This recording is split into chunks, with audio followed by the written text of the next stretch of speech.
Aldous Huxley, the author of A Brave New World, he said in an interview back in 1958 that the social engineers of the future, they will figure out a way to enslave us by tricking us and conditioning all of us into thinking that we are actually free. This was also well thought out and researched by the father of propaganda, Edward Bernays, who in his 1928 book, Propaganda, Bernays wrote, "If we understand the mechanisms and motives of the group mind, it is now possible to control and regiment the masses according to our will without them knowing it." He called it the engineering of consent and proposed that those who manipulate this unseen mechanism of society constitute an invisible government, which is the true ruling power of our country. That's right. So are we living in an Orwellian nightmare that was prophesied by the likes of George Orwell, Aldous Huxley, and Edward Bernays? Well, I did some research and I put together some video clips that shows how the globalist mind control has been present in our everyday lives, our entire lives, because the future is now. You're listening to The Alex Jones Show. We're live on the second day of September. If you want to preserve your power indefinitely, you have to get the consent of the ruled. And this they will do partly by drugs, as I foresaw in Brave New World, partly by these new techniques of propaganda. They will do it by bypassing the sort of rational side of man and appealing to his subconscious and his deeper emotions and his physiology even, and so making him actually love his slavery. I mean, I think this is the danger, that actually people may be in some ways happy under the new regime, but they will be happy in a situation where they oughtn't to be happy. This is The Big Picture, an official television report to the nation from the United States Army. Yes, in modern warfare, our military leaders are finding that words and ideas are highly effective weapons. Here, recruits with specialized backgrounds were taught the nature, methods, and techniques of propaganda and its dissemination. Radio presents these facts in any number of ways.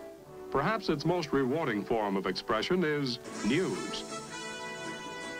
For news is ready-made propaganda, and to an enemy denied access to outside information, it's as welcome as food and water. Radio's principal advantage is that it can reach remote areas and reach them quickly. So that one program can be repeated and thereby reach a larger audience, it is often recorded on discs or on tape. The same show can be rebroadcast at convenient times in different areas.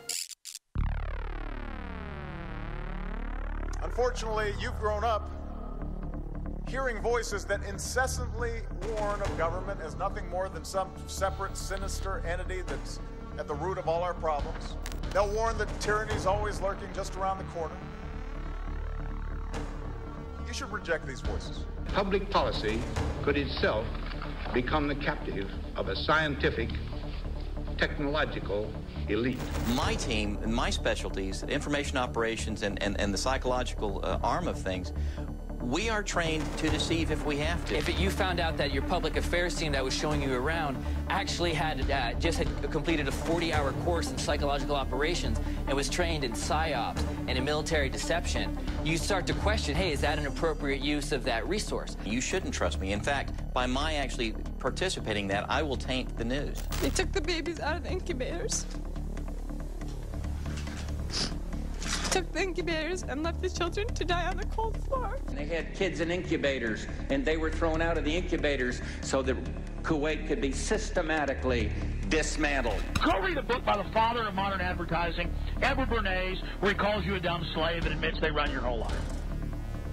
I've read both his major books. One of them's called Propaganda. Edward Bernays.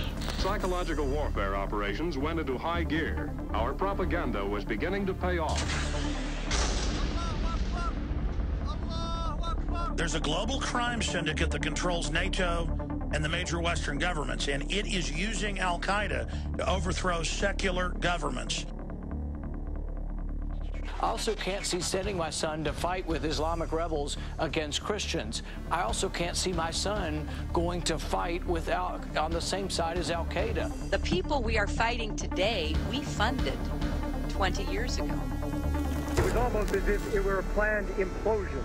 It just pancaked. Well, pancaking almost like a precision implosion. Everybody get away from the tower. You gotta know the tower that just came down 1013. Where exactly are you, King?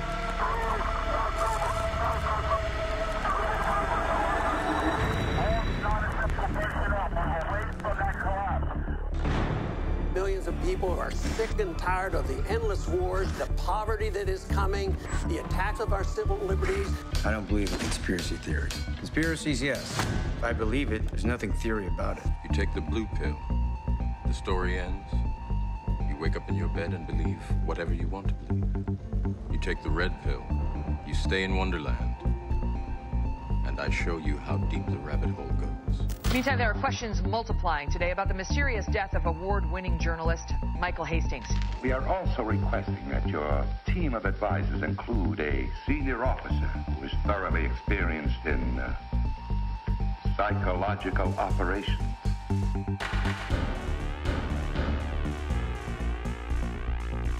Psychological warfare was established as a special staff agency. This move had far-reaching results. You consider yourself a Marxist? Well, I would very definitely say that I am a Marxist. That is correct. This American citizen, Obama, depends on your next decision. What if the whole purpose of government was to negate freedom? What if freedom was a myth? What if the Constitution meant nothing to the government? What if everything the government has or owns or controls has been stolen?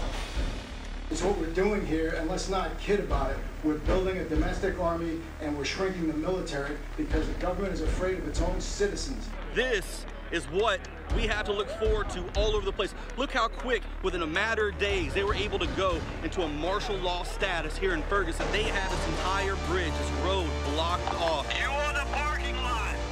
This is the St. Louis County Police Department. Disperse now. They're coming to flank. Joe Biggs got shot with a rubber bullet. Now I'm running down the street. Man, quit shooting at me! Quit shooting at me!